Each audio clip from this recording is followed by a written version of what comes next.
Are you considering moving from the Washington, D.C. area to Charleston, South Carolina? Well, if so, you're not alone because according to Redfin, there are currently more people moving to Charleston from Washington, D.C. than anywhere else in the whole country. So if you've been wondering if Charleston is a good fit for you too, then stick around because today I am diving into all different categories, including cost of living, public transportation, education, healthcare, job availability, quality of life, weather, traffic, and so much more. So stick around, we're gonna dive into it right now.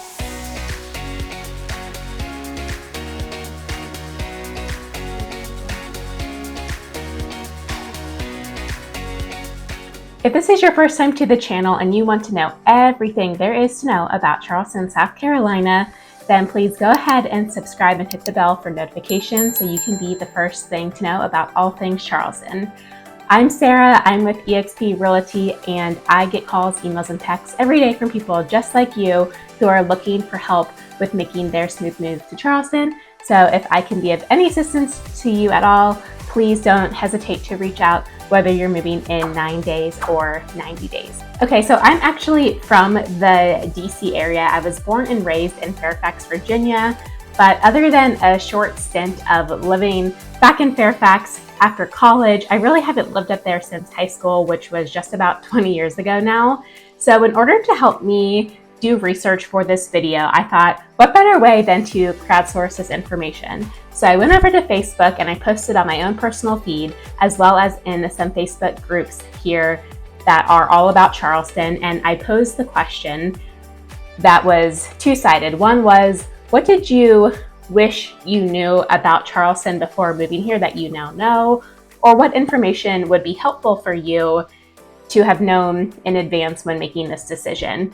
And I could not believe the amount of responses I got. People came out of the woodwork to answer this question. There are some very strong opinions about this topic, and I was really grateful for all the replies. So in addition to my own research, I've compiled their answers into different categories, and that's what we're going to get into now.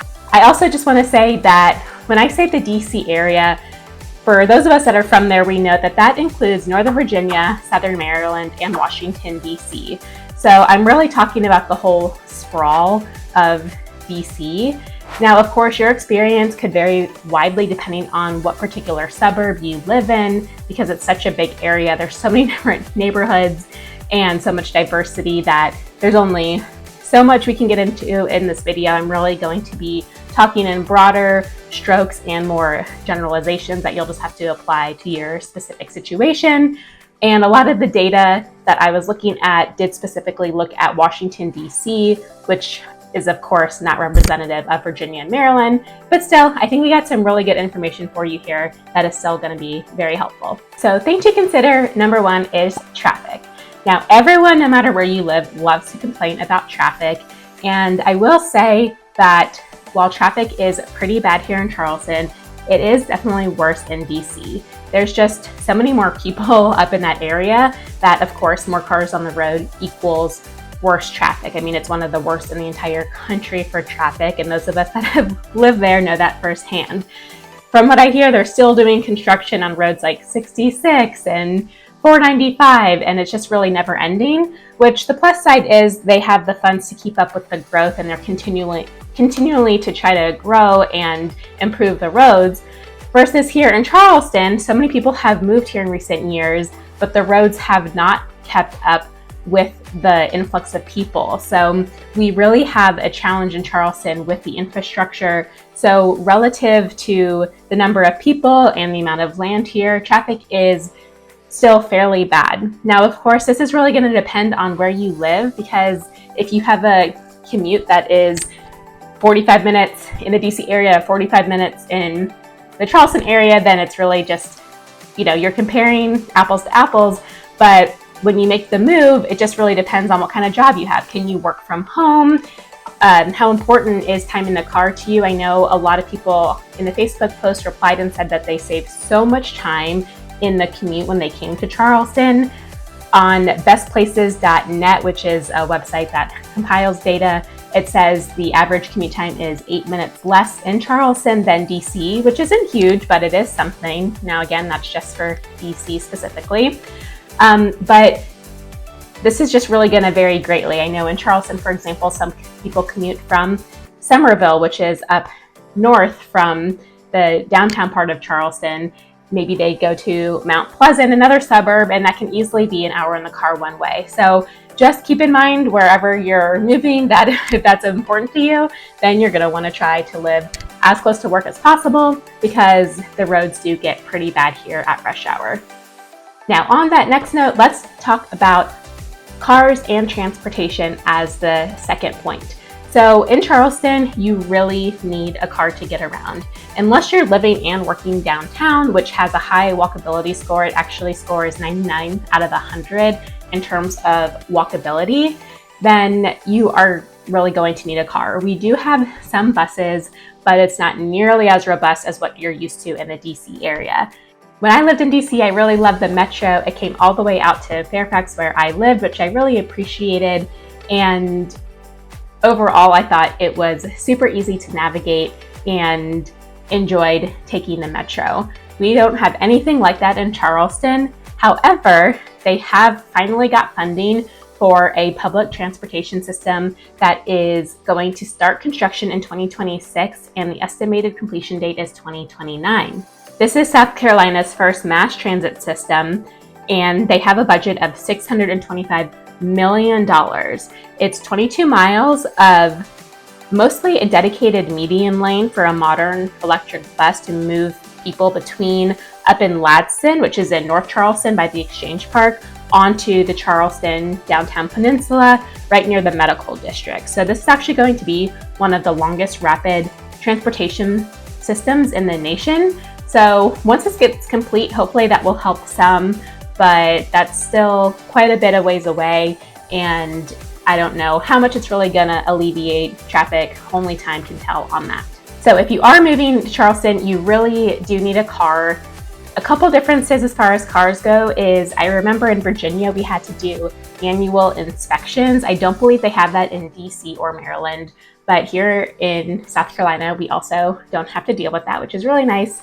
However, just like Virginia, we do have annual property taxes on cars, which I also don't believe they have in Maryland or Washington, D.C. So just keep that expense in mind if you're not used to having to pay that. Now, of course, the third thing we get to talk about is the weather. The weather is in some ways going to be very different than the DC area, but I remember summers up there were still pretty darn hot and humid. And of course, here in Charleston, they're hot and humid as well.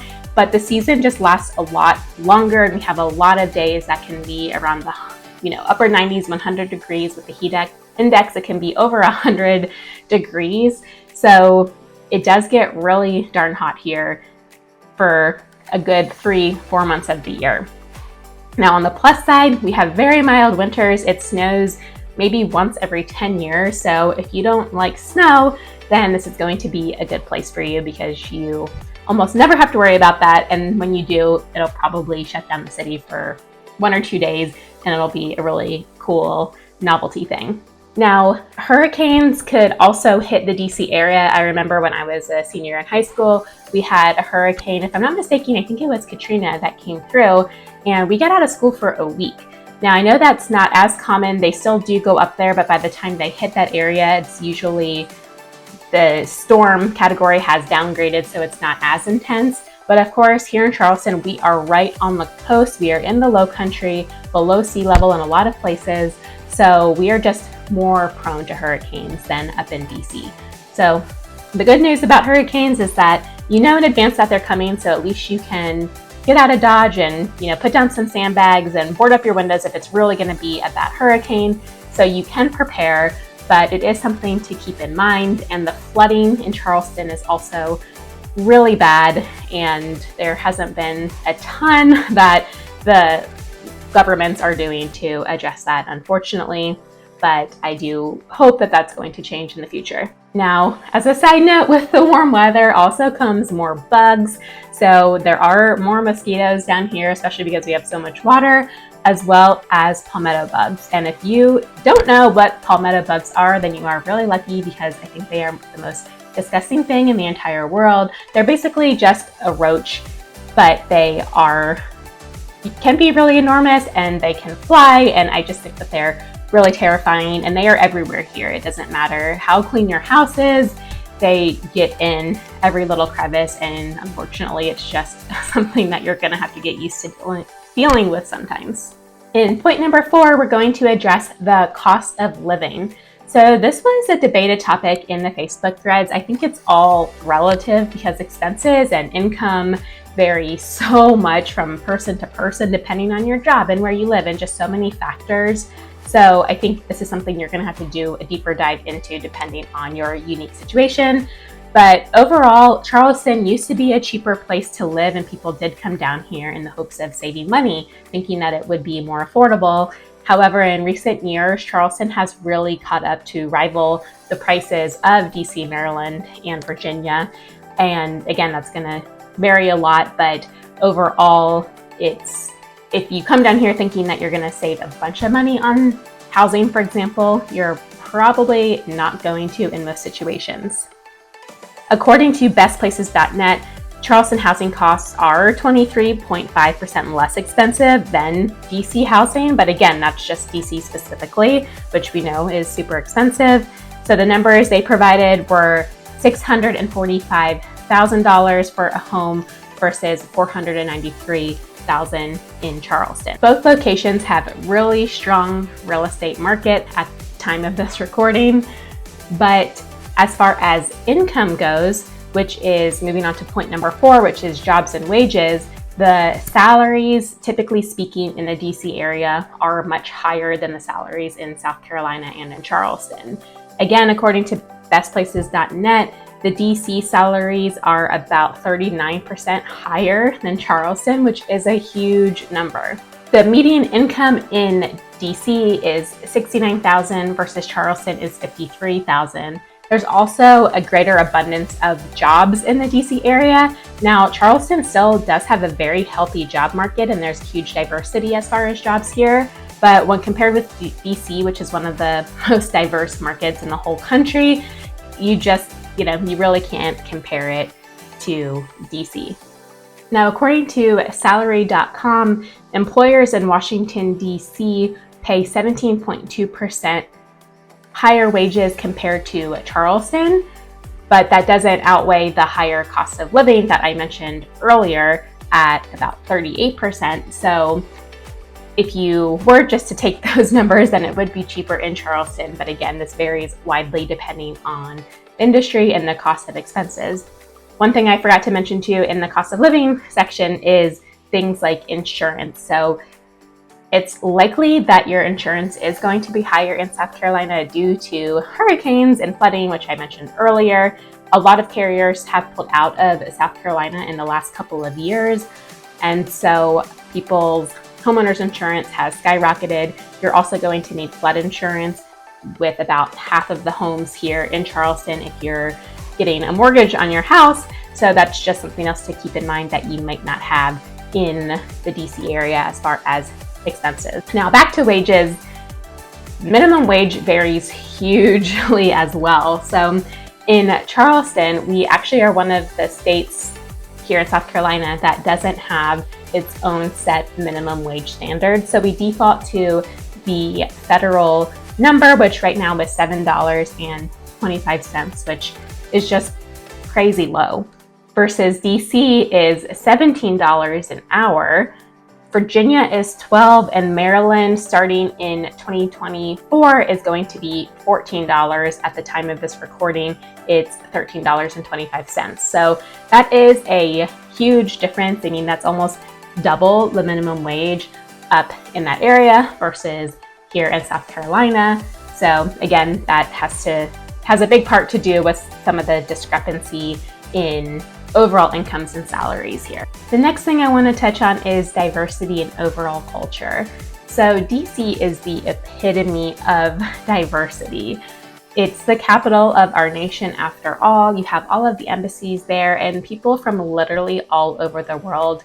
And that was truly one of my most favorite things about living up there. In my high school, we had so many people from all these different countries, and it was just so normal. I didn't really realize how abnormal it was until I moved to other places and realized that it's not like that in most other places. So Charleston has some catching up to do there, but at the same time, because DC is our nation's hub, I think it always is just going to beat out just about anywhere else as far as diversity goes. Now, of course, both destinations have tons of history. Charleston was one of the original colonies, and DC, obviously being the nation's capital, has a ton of history and so many great museums like the Smithsonian's, but we have a ton of historic landmarks, and we do have some museums and just lots of other places to visit for history buffs, so you really can't go wrong in either place as far as history goes. Same with restaurants. I hear from most people that the Charleston restaurant scene is on par with DC. Charleston is renowned for its restaurants. We're rated in the top 10 in the country for restaurants and local neighborhood restaurants as well. So I don't think you're going to be disappointed when you come to Charleston. On the sports front, we have no major league sports teams in Charleston or in South Carolina.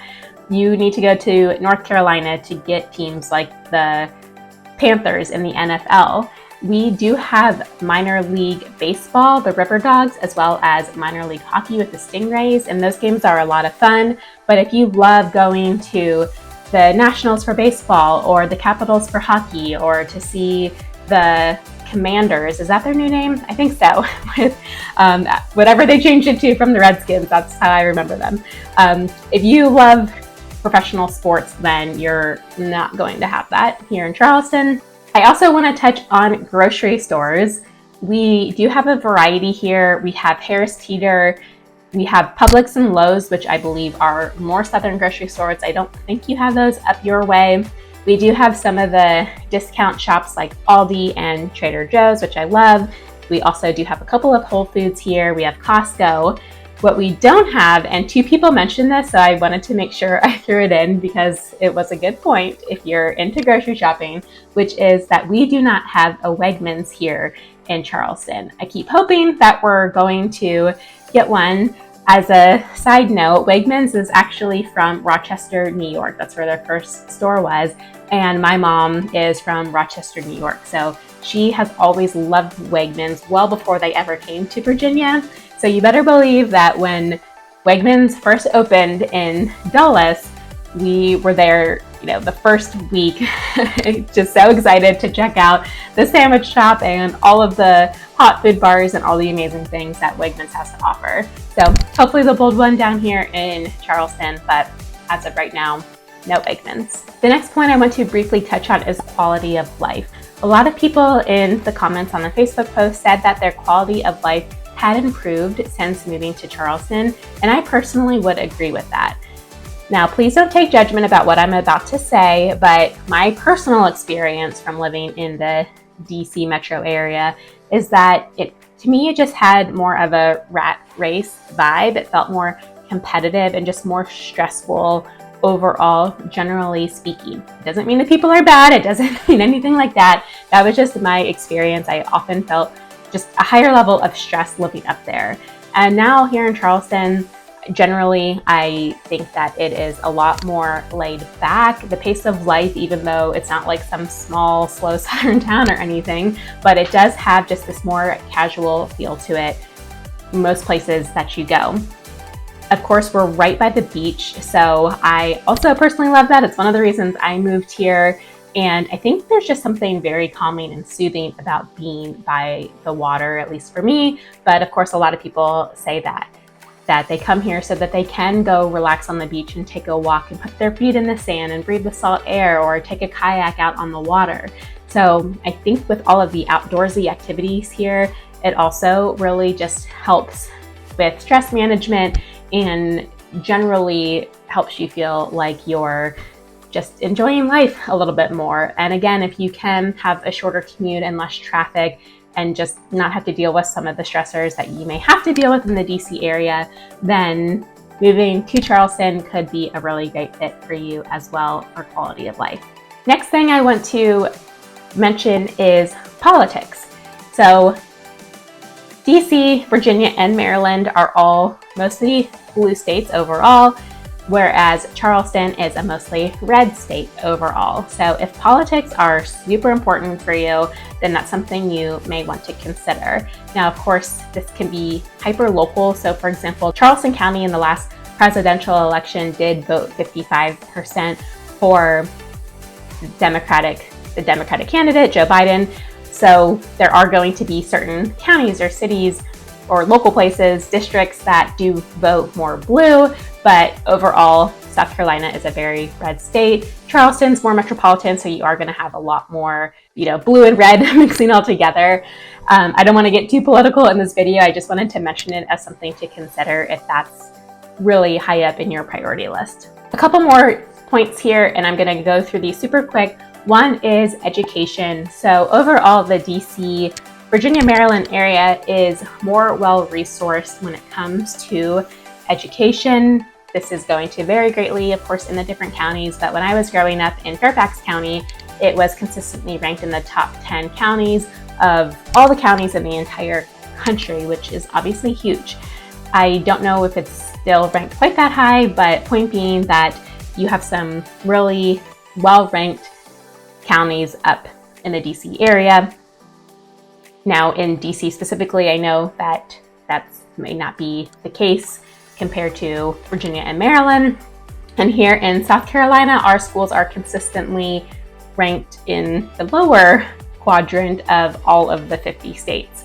Now in Charleston specifically, we do have some, again, huge diversity in different places as far as the education system. And I really can't speak to it too much in this video because as a realtor, we are not allowed to steer people and comment on education. It's something you have to do your own due diligence on. So I would just recommend going to sites like niche.com and seeing where the best ranked schools are for your own personal needs and preferences. We do have some private schools here as well, of course, and charter and magnet schools. So there is a good range of places to choose from. And overall, I think that you can definitely make this work for your family and find a school that you're really happy with. Lastly is healthcare. DC is top notch when it comes to healthcare, but Charleston is actually very well rated with healthcare as well. MUSC is the Medical University of South Carolina, and it's an incredible research university, and they just have some amazing doctors. We also have the VA hospital downtown that is #1 ranked. So I would say that overall in Charleston, you are going to not have to worry about finding a great doctor. A lot of people come here from other parts of the state for big surgeries and operations and things. So that's one thing that you hopefully won't have to worry about if you make the move. Okay, to wrap it up, I still think Charleston is amazing. There's not a lot of small cities in the country that I can think of that have as much to offer as Charleston does. So I personally am so happy that I moved here 10 years ago, and I can see myself staying here possibly for the rest of my life, which is really huge and feels great to find somewhere that feels like home. So if you are, after watching this video, you still think that Charleston could be a good fit for you, then I would love to help you find your home when you are ready to move. My contact information is below. I also have some other videos that you can watch on the channel, like the overall pros and cons of Charleston. So be sure to check that out. And I just want to wrap up by saying that this is very personal. Everyone's situation is so different with their jobs, their family life, the kinds of things they like and they dislike. And so there's going to be no one right answer or one perfect solution for everybody. So you really just have to weigh what matters most to you and just see what feels right. So maybe come down for a visit, check it out for yourself. I also have a weekly newsletter I send out every single Thursday, all about Charleston and the things to do and just fun facts and news updates and all kinds of great, interesting things. So if you are interested in signing up for that, there's also a link for that below, and that way you can start to get the pulse on all things Charleston. That's a wrap for today, and I hope to see you in the next video.